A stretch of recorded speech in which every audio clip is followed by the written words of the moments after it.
Pertarungan pemilu presiden 2014 nanti diwarnai oleh dua calon presiden yang berbeda karakter. Siapa yang bakal memenangkan hati rakyat nanti? Capres Prabowo Subianto dan Joko Widodo memiliki gaya bicara dan penampilan yang sangat berbeda. Prabowo apa adanya, Jokowi terkesan sederhana. Dari segi bicara saja, misalnya Prabowo terlihat lebih tegas dan lantang, sementara gaya bicara Jokowi polos dan tak jarang membuat yang mendengarnya tertawa bahkan kebingungan. Gaya bicara Prabowo yang seperti itu tentunya tak lepas dari latar belakangnya yang seorang militer, sedangkan Jokowi dari sipil.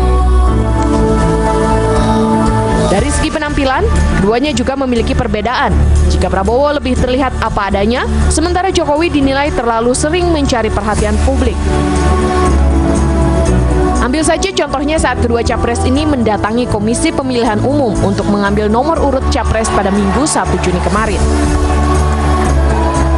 Prabowo Hatta datang menggunakan mobil yang memang sehari-hari digunakan, sedangkan Jokowi dan Yusuf Kala mengendarai bajai. Pengamat politik dan hukum tata negara dari Universitas Parahyangan, Asep Warlan Yusuf, menilai pertunjukan Jokowi JK sebagai salah satu strategi kampanye untuk mencari perhatian publik. Menurutnya sikap Jokowi JK terlalu berlebihan dan pencitraan. Alasan sederhana, bajai itu bukan kendaraan mereka sehari-hari. Kenapa harus naik bajai ke KPU? Meski demikian, sebagian kalangan juga menilai perbedaan yang ada di dua calon presiden sebenarnya tak perlu ada perbandingan.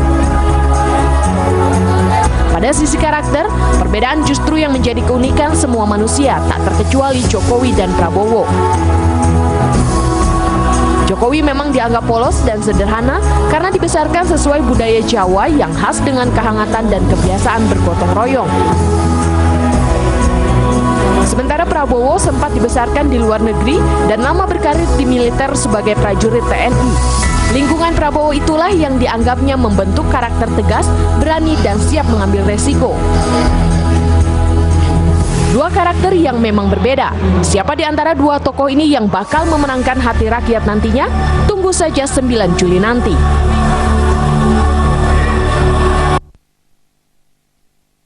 Ya pemirsa, itu tadi sudah ketahuan ya nomor urutnya. Prabowo nomor urut 1, kemudian Jokowi 2. Milih yang mana nih pemirsa, 1 dan 2? Kalau 1 ini identik katanya tadi itu tegas begitu, kayak yang 2 polos sederhana. Tapi sebenarnya gaya kepemimpinan yang seperti apa ini yang dibutuhkan oleh Indonesia atau yang lebih diinginkan oleh rakyat Indonesia? Kita akan membahasnya saat ini bersama narasumber. Saat ini sudah ada Pak Taufik Bahaudin, pakar leadership ini. Selamat malam Pak Taufik. Selamat malam. Ya, kemudian ada Pak Ahmad Doli Kurnia, tim sukses Prabowo Hatta. Selamat malam. Selamat malam. Dan ada Pak Eriko Sutarduga BPS, tim sukses Jokowi JK. Selamat malam. Sudah berkotak-kotak lagi sekarang hari ini. Ya, kalau dilihat tadi ini yang sederhana atau yang tidak. Tapi kalau mungkin dari Pak Eriko dulu ya. Memang Jokowi dikenal sederhana, tetapi mengapa lebih sering tampak tadi itu disebutkan pencitraan ya, datang naik sepeda beberapa waktu yang lalu, kemudian naik bajai, ini lama-lama naik odong-odong ini nanti jangan-jangan kan, jadi, mengapa seperti terkesan pencitraan begitu ya sederhananya? Sebenarnya kan Mbak Rama Sarita, kita mau lihat dari sudut pandang mana. Sebenarnya yang beliau tunjukkan itu dengan pertama mendaftar dengan naik sepeda.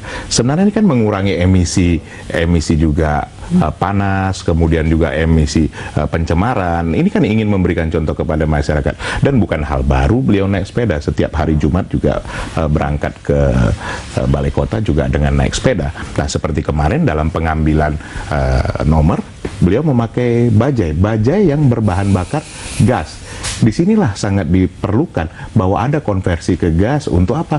Mencegah pencemaran yang lebih banyak. Sehari-hari naik bajai nggak nih? Sehari-hari beliau naik mobil yang sederhana, tidak ada sesuatu yang memang berlebihan.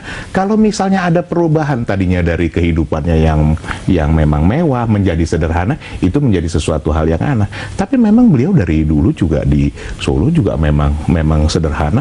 Walaupun beliau pengusaha yang sangat sukses juga beliau sederhana.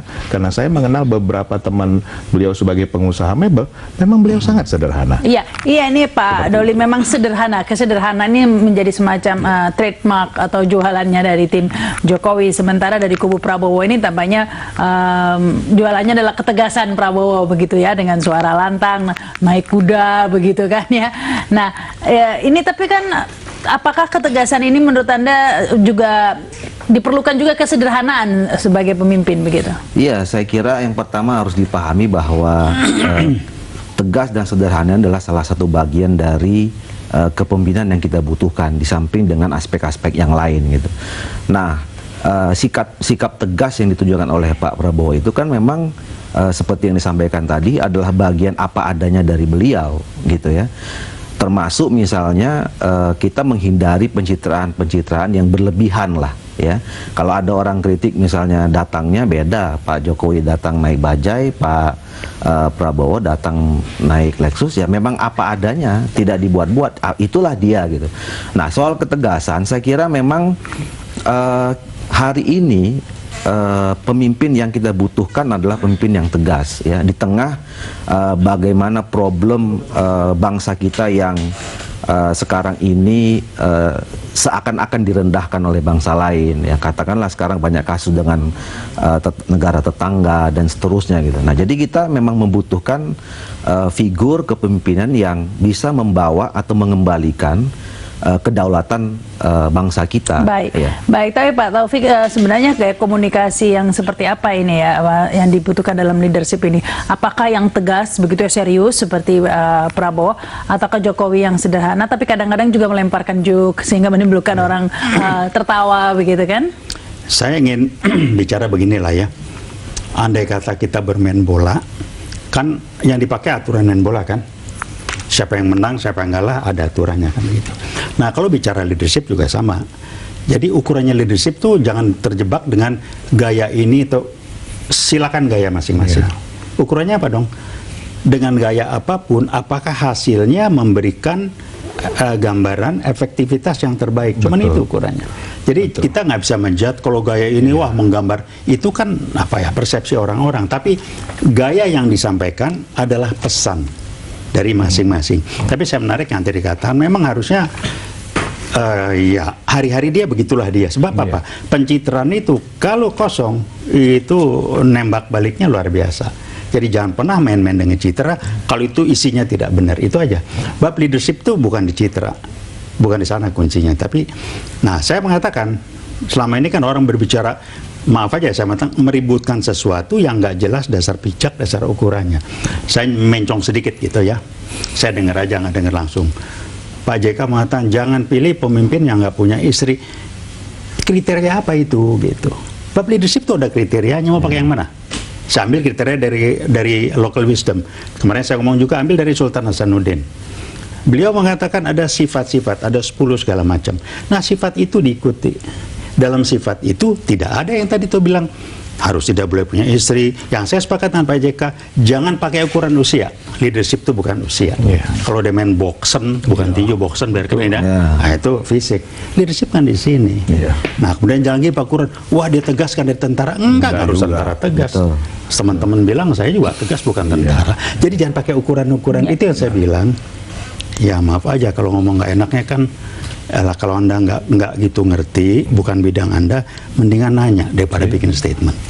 Kan enak kan? Silakan Mbak Riko. Mbak Rahma Sarita, saya sepakat beberapa tadi yang disampaikan Pak Taufik itu benar sekali, bahwa leadership itu ditentukan dari track record, tentu yang sudah dijalani. Bagaimana kita melihat leadership seseorang, kita belum pernah melihat dia berbuat, belum pernah melihat dia hasilnya. Tapi kalau sudah kita melihat hasilnya, ya selama menjadi wali kota Solo, kemudian selama baru beberapa waktu menjadi gubernur, kita sudah melihat hasil-hasil yang jelas bahwa ketegasan itu tidak harus dengan menunjukkan amarah, tidak harus menunjukkan menjadi seorang yang emosi, tidak. Tetapi tegas itu bahwa dia berbuat itu dengan cepat, dengan hasil yang baik, walaupun dengan pola memang ada juga pola welas asih. Tidak juga kita bisa semata-mata mengatakan tegas terus kemudian hasilnya juga tidak seperti yang yang terjadi. Jadi track record ini menurut kami juga hal yang penting. Ya ini Mbak memang Rahma Pak Doli ya, masing-masing capres ini ada kelemahan-kelebihan ini. Salah satu yang sudah diunggah-ungkit di kubu Prabowo ini memang track record ini ya. Ya makanya itu mungkin disinggung oleh Pak Eriko saya ya. tadi menyatakan track record itu. Saya lihatnya begini ya. Saya melihatnya begini. Mau melihat leader kan dua yang dilihat, kualitas dia sebagai manusia. Inilah yang saya sebut dengan dia basisnya modal intelektual, transaksional, modal emosional, pencitraan, atau modal spiritual, nilai-nilainya, komitmen, integritas, mana ini kualitas dia. Kalau sudah bicara kualitasnya, maka yang kedua berbicara kapasitas. Kapasitas adalah efektivitas dia segala macam akan membuat dia, kalau kapasitas itu sama juga apa? Kompetensi. Ini kalau embernya segede apa nih embernya nih? Bisa nggak mengatasi tantangan yang ada? Wah dia sih baik, dia hebat, tapi kapasitasnya nggak mencukupi. Nah di kita kan campur aduk gitu ya. Nah, kembali mengenai track record, saya kurang sependapat. Kenapa? Orang nggak usah. Sekarang saya tanya. Saya waktu itu ngomong di DKI, itu ada alatnya, ada toolsnya assessment. Waktu saya memberikan kriteria Pemda DKI dulu, wah jangan pakai track. Saya bilang jangan pernah pakai track record. Track record itu bisa bias. Contoh, si A sama si B satu level, karena prestasi bagus dipromosi ke atas. Tiba-tiba si A drop, si B ini kenapa drop? Bukan karena dia ditaruh di tempat posisi yang bukan merupakan dari brain dominance dia. Orang kan punya kelebihan ya. Kalau di track record dipakai, ini menjadi tidak adil. Nah, waktu itu saya bilang di DKI, Anda jangan pakai track record. Kenapa? Tolong cari track record Bang Ali sebelum jadi gubernur yang bisa mendukung bahwa dia akan jadi gubernur yang berhasil. Nggak bisa ngomong dia. Jadi kalau pakai track record boleh Mas. Track record moral. Kalau track record moral lain. Oh, itu udah paling lebih tepat lagi. Track record itu juga kan bukan yang dilihat hanya pernah menjabat sebagai apa. Persis, ya kan? Output Mas. Tapi kan bagaimana dia sehari-hari, bagaimana dia berinteraksi, kemudian ya tadi komitmen. Saya kira kalau Pak Prabowo itu tidak mempunyai track record yang seperti disampaikan tadi, ya dia nggak akan jadi calon presiden sampai sekarang. Artinya dia sudah punya banyak berinteraksi dengan banyak orang, ya membangun komunikasi dan dipercaya akhirnya. Nah itu kan juga adalah bagian track record yang tadi kata Pak Taufik itu adalah ukurannya value gitu. Nah, kalau kemudian kita membandingkan track record itu adalah jabatan, ya kita juga bisa mempertanyakan sebetulnya track record yang sudah dilalui oleh Pak Jokowi sebagai gubernur saja. Ya kan belum ada bisa kita lihat selama 2 tahun ini yang apa hasilnya kan begitu. Kalau kita mau pakai track record gitu. Baik, kita akan bahas lagi nanti pemirsa setelah pesan-pesan berikut ini, kami segera kembali. Ya, nah kembali bersama kami dalam Ada Apa Berita. Kita lanjutkan dialog ini. Saya ke Pak Eriko nih ya. Memang ini pertarungan pilpres ini memang luar biasa ya. Mulai dari esensinya sampai tadi itu mencong tadi katanya Pak Taufik, ada yang kemudian menyarankan agar adu ngaji begitu ya, ada yang mempertanyakan istrinya kemana seperti ini. Menurut Anda pertarungan seperti ini di luar esensinya ini ya, menurut Anda bagaimana? Boleh saya sebenarnya menyarankan ya, sebenarnya tidak produktif untuk membahas hal-hal yang seperti ini, karena itu tadi pasti akan ada ketimpangan yang jelas, karena memang itu terlihat langsung seperti itu. Lebih baik kita beradu seperti misalnya program, kan begitu kan. Nah kalau kita melihat di luar, dengan beradu program itu kita bisa bicara dengan negatif campaign, katakan dengan apa yang program di sana yang kurang, di sini lebihnya apa, ini lebih baik dan ini memberikan pendidikan yang tapi baik kalau juga bicara kepada program masyarakat. Cenderung membosankan ya Pak ya. Memang saya harus jujur mengakui ya, artinya di dalam media, di dalam apa ini memang kurang menarik. Tapi kalau tadi kita bicara seperti itu memang tidak akan pernah karena selesai. semua program-program itu terdengarnya ideal begitu kan, karena bukan idealnya yang ingin dilihat. Tetapi sebenarnya Mbak Rahma Sarita, tidak ada salahnya untuk dicoba. Sama seperti pada awalnya, tidak ada yang percaya bahwa katakan tidak ada transaksional dalam politik, tidak ada yang percaya pada awalnya. Tapi pada kenyataannya bisa terjadi dan memang harus dicoba. Nah itu yang sebenarnya harus kita lakukan pada saat ini, berpikir untuk positif untuk ke depan. Ini menurut pendapat saya seperti itu. Ya, baik, silakan. Ya, saya kira memang idealnya ya apa yang diadu itu adalah program ya, visi itu dieksplor oleh masyarakat kita. Tapi kan memang masyarakat kita ini mungkin ya agak kurang menarik kalau bicara hal-hal yang sifatnya jangka panjang dan normatif kadang-kadang. Dan normatif gitu ya. Nah, masyarakat kita ini kan inginnya yang simple sederhana. Nah, kalau mau simple sederhana itu bicara tentang calon presiden dan calon wakil presiden, ya bicara sosoknya gitu. Nah, sosok ini yang harus kita tunjukkan atau kita tampilkan. Nah, kalau saya sebenarnya sudahlah, kita hentikanlah ini politik pencitraan ini ya. Kita sudah punya pengalaman sekian tahun ke belakang, dan yang juga termasuk sering dikritik oleh partainya Pak Enrico ini. Sudahlah, untuk apa pencitraan? Toh akhirnya kita kecewa dengan pencitraan. Nah, sekarang harusnya kita mulai lagi dengan sesuatu yang real, yang apa adanya, yang tidak berlebihan, tidak dibuat-buat gitu. Dan itu kita lihat kalau bicara track record tadi itu ya track record masing-masing si kandidat ini ya, dari pengalamannya di berbagai di berbagai tempat. Dan jadi jangan track record itu diukur dari jabatan publik yang pernah dijabat dan segala dari macamnya. Outputnya begitu ya. Nah, dari output tadi dan disampaikan kemudian Pak Taufik tadi.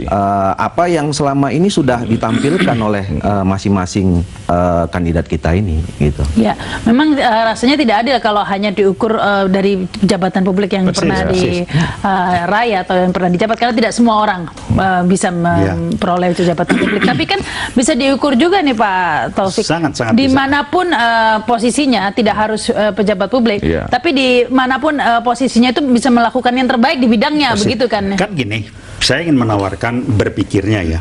Berpikirnya menurut saya salah satu yang terbaik adalah sepakati dulu apa sih tantangan ke depan yang akan dihadapi bangsa dan harus diselesaikan. Ini kan belum pernah sepakat ya dari dua calon ini. Itu dulu. Tinggal publik melihatnya seperti apa.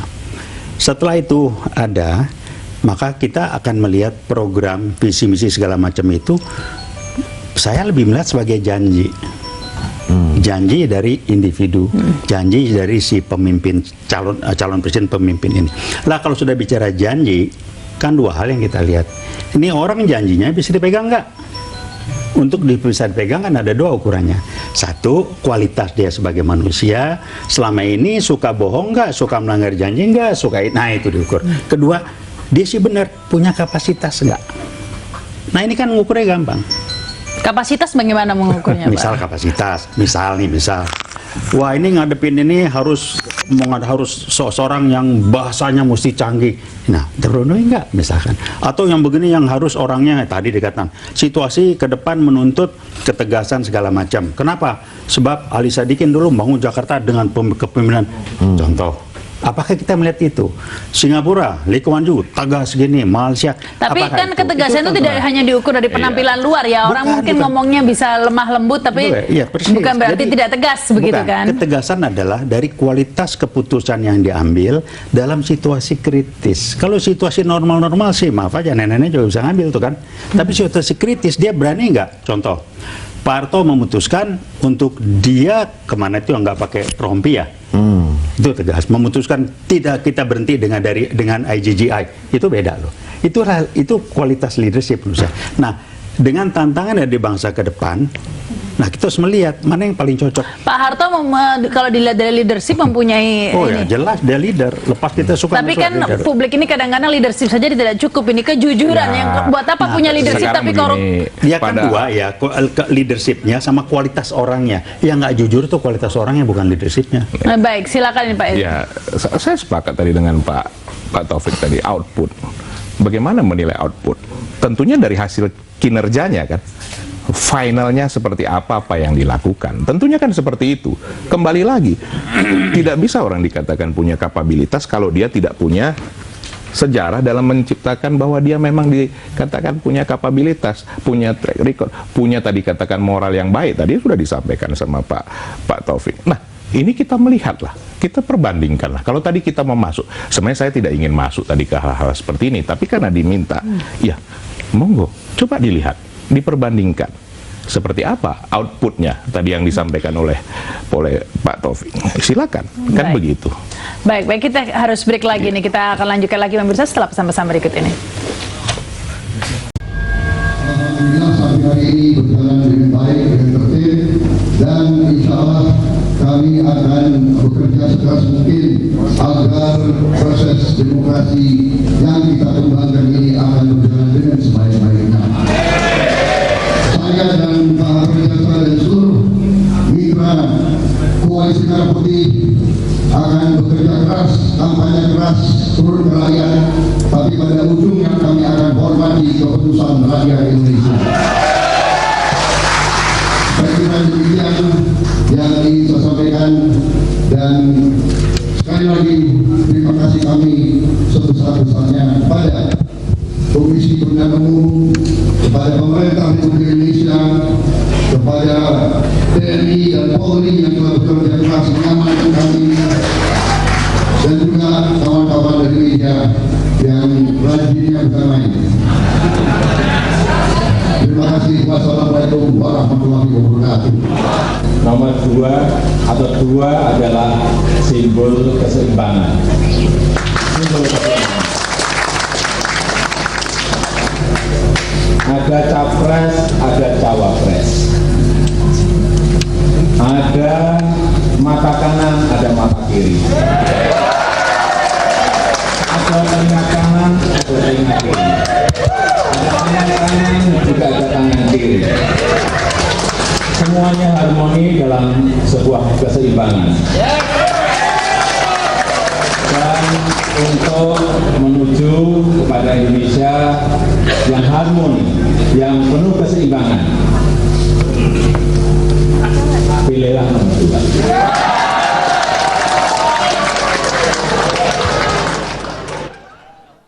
Ya, ini kalau dilihat gaya bicaranya memang tampak lebih akrab, tak berjarak ya, Jokowi, sementara kalau Prabowo lebih tegas dan serius begitu nih ya Pak. Saya kira enggak juga kan, bahwa ketegasan itu terlihat iya, tapi kalau kemudian dibilang berjarak saya kira tidak juga. Pak Prabowo beberapa kali di dalam wawancara, pidato, segala macam juga sering memunculkan jok-jok yang menimbulkan kesan orang tidak jauh dengan beliau gitu.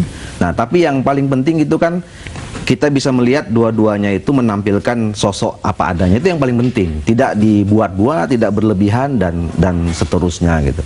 Nah, jadi saya kira itu yang harus diperhatikan oleh masyarakat tanpa kemudian melihat adanya apa namanya ya, tampilan-tampilan yang dibuat oleh tim dan segala macam seperti itu.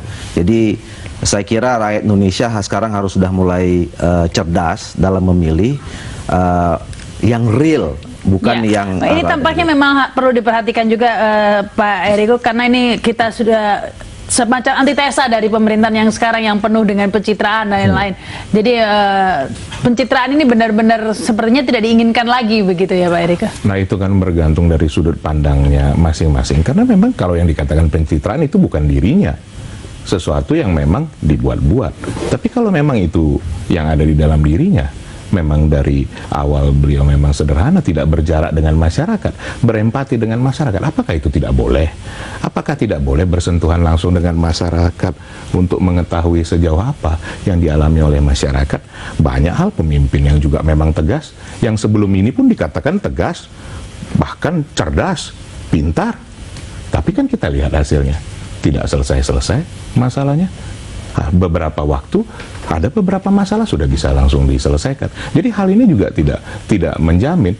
Makanya seperti tadi saya sampaikan, saya sepakat tadi dengan Pak Taufik itu bahwa outputnya itu memang harus jelas di situ. Masyarakat akan bisa menilai. Masyarakat sekarang sudah cerdas. Sebagai bukti saya sampaikan bahwa waktu antara pemilu legislatif dengan ini hasilnya kan berbeda dengan yang dihitung. Sama seperti pada waktu sebelumnya beliau ke Jakarta, hasil surveinya jauh.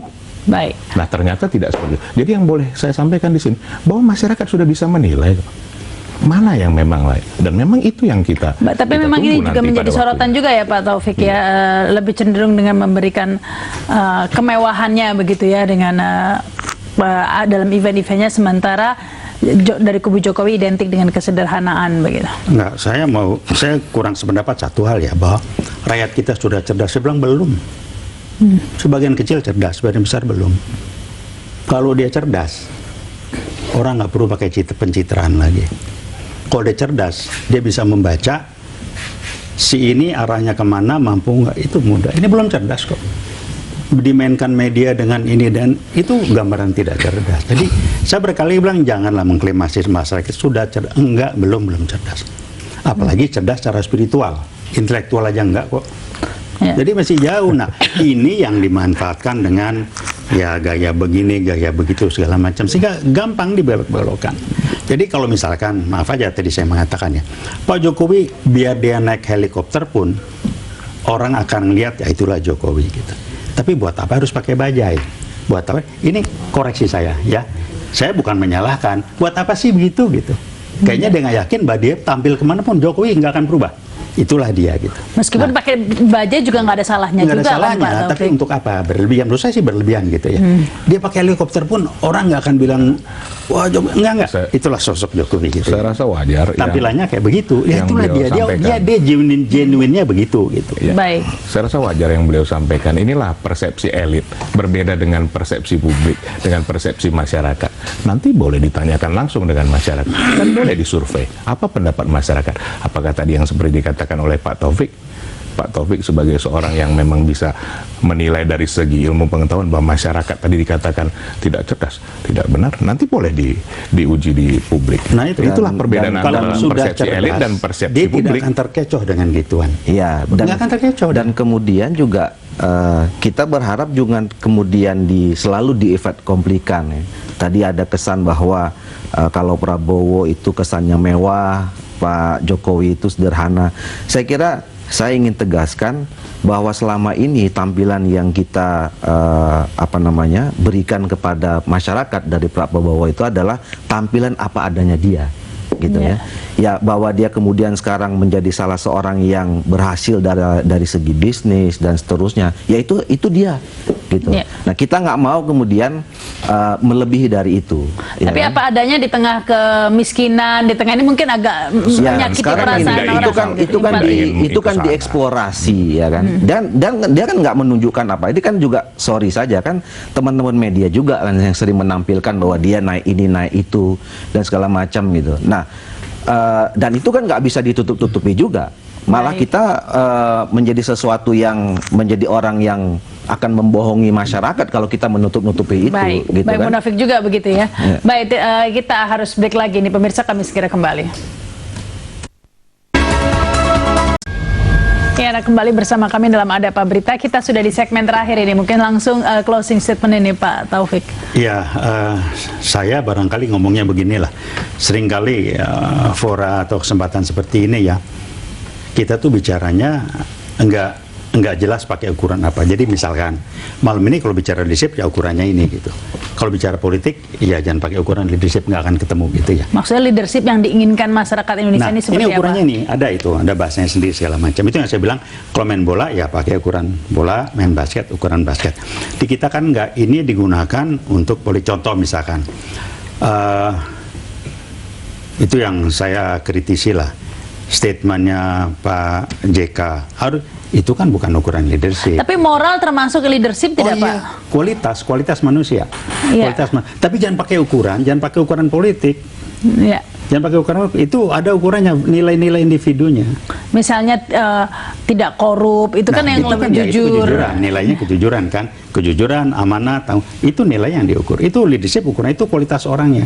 Tapi kalau sudah merembet misalkan, wah yang punya itu sudah bukan ukuran leadership gitu loh. Jadi ya terserah mau pakai yang mana. Nah, kalau ini dicampur baur kan nggak akan pernah ketemu jalan. Nah, leadership yang seperti apa yang diinginkan oleh rakyat Indonesia nih? Yang tegas atau yang jujur begitu? Yang jawabannya sederhana, yang diyakini bisa membawa bangsa ini mengatasi tantangan yang ada. Nah, sekarang ngerti nggak tantangan ke depan seperti apa? Nggak ngerti mereka. Nah, terus kalau nggak ngerti kan jadi feeling so good aja. Itu yang saya bilang, bangsa ini rakyatnya banyak kan belum cerdas. Kalau cerdas nggak akan begini. Karena tantangannya juga tampaknya ini ya Pak Doli, tantangannya bahwa dibutuhkan pemimpin yang tegas karena kita juga sering dilecehkan oleh negara-negara lain dan tapi di lain itu kita juga harus memerangi korupsi. Dengan kata lain dibutuhkan juga pemimpin yang jujur. Itu yang saya katakan tadi, bahwa untuk mencari pemimpin itu tidak butuh hanya sekedar tegas atau sederhana saja. Banyak faktor-faktor lain, soal integritas, soal intelektual, kapasitas intelektual, ya, kemudian cara berkomunikasi seperti apa, termasuk kejujuran, macam-macam lah. Nah, itulah yang kita inginkan sebagai pemimpin yang ideal untuk memimpin Indonesia. Tapi dalam konteks keberadaan Indonesia hari ini, ya, yang diutamakan adalah bagaimana, tentu selain jujur, ya, tegas itu bukan hanya sekedar untuk mengembalikan kedaulatan Indonesia, tapi juga tegas menegakkan hukum, memberantas korupsi dan seterusnya gitu. Nah, jadi menurut saya yang paling penting adalah buat masyarakat sekarang adalah kita harus menjadi masyarakat yang cerdas, ya, di dalam pemilihan presiden 2014 ini, memilih pemimpin yang betul-betul ya ideal, dilihat dari real apa yang tapi kan bisa dikatakan. Kemudian yang kedua adalah ini kan momentumnya banyak ke depannya. Artinya kalau tadi kita sepakat bahwa masyarakat juga harus menilai berdasarkan visi dan program-programnya, kita punya program ada 5 debat. Ikutilah besok bagaimana ke-5 kali debat itu masyarakat menilai pandangan. Di situ bisa kelihatan nanti itu, ya, mulai dari visi, ya, kapasitas intelektualnya, cara berkomunikasi, gaya kepemimpinan. Saya kira kita bisa lihat. Nah, marilah kita ajak sama-sama masyarakat kita ini, kita lihat nanti debat yang akan kita selenggarakan. Ya, selain debat itu kembali ke masalah tegas tadi, sebenarnya seseorang tidak akan pernah bisa tegas kalau tidak jujur, begitu ya? Iya, jadi itu juga nggak bisa dipisahkan. Artinya gini loh, jangan juga kemudian kalau sosok seseorang dibilang tegas, dia otomatis nggak jujur gitu. Ya, kalau kami menilai Pak Prabowo itu sosok yang lengkap, ya. Siapa bilang dia tidak jujur? Gitu ya. Kalau misalnya konteks sederhana itu tidak berlebihan, ya selama ini kita bisa masuk kategori yang sederhana karena dia tidak berlebihan, ya dia menunjukkan apa adanya kan gitu. Baik. Tadi disinggung ini Pak Eriko bahwa nanti akan ada 5 kali debat, tampaknya ini ajang nanti ya. Padahal kita tahu mungkin secara artikulatif, argumentatif ini Prabowo lebih banyak punya konsep yang bisa disampaikan secara sistematis begitu. Nah, ini tampaknya nanti Jokowi meskipun itu juga belum berarti menentukan kepemimpinan ya. Memilih pemimpin, Mbak Rahma, tidak boleh spekulasi. Memilih pemimpin, seorang pemimpin yang tadi dikatakan tegas, harus bersih. Dia bisa tegas kalau dia bersih, mempunyai track record yang baik. Sehingga apa? Sehingga masyarakat melihat ini bisa mempercayai. Di samping itu dia juga mempunyai empati, memberikan harapan kepada masyarakat akan masa depan yang lebih baik, menuju Indonesia hebat, menuju Indonesia raya.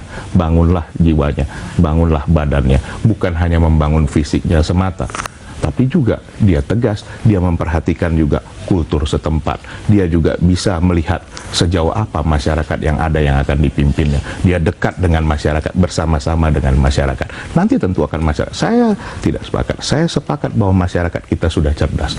Bisa menentukan pilihannya siapa nanti akan menjadi pemimpinnya. Iya, tapi kembali ini mungkin disambung lagi dengan Pak Taufik tadi soal debat ini. Apakah jago debat ini termasuk dalam leadership ya? Kita tahu memang banyak pemimpin besar yang sekaligus orator yang luar biasa begitu. Tapi apakah itu juga kriteria leadership? Iya, komunikasi yang meyakinkan orang lain itu salah satu kriteria.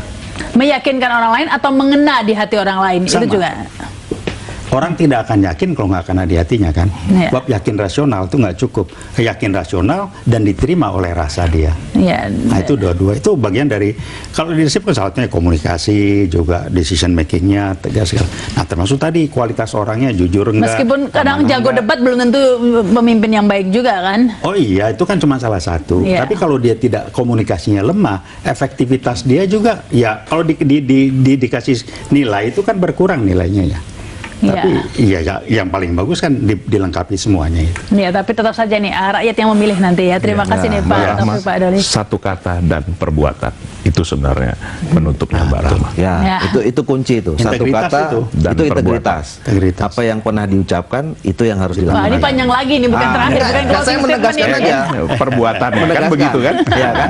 Apa yang sudah diucapkan itu yang harus dilakukan. Tapi intinya kalau saring menyerang itu semuanya punya amunisi begitu ya. Karena masing-masing ada kelemahannya. Saya nggak nyerang, saya menegaskan. Kalau kami kan Menegaskan. sama-sama dari tim yang berbeda, kan begitu. Tapi Wajar ya, lah. masing-masing capres ada kelemahannya, tapi kita memang tidak tengah mencari pemimpin yang sempurna, tapi pemimpin yang terbaik bagi bangsa ini yang dapat membawa Indonesia menjadi yang lebih baik dan maju. baik. Terima kasih nih Pak Eriko, Pak Terima Doli dan kasih, juga Mbak Pak Rama. Taufik, dan pemirsa Selamat dapat malam. berita akan terus menemani Anda hingga pukul 11 malam nanti, jadi jangan kemana-mana, tetap di JAK TV. Terima kasih.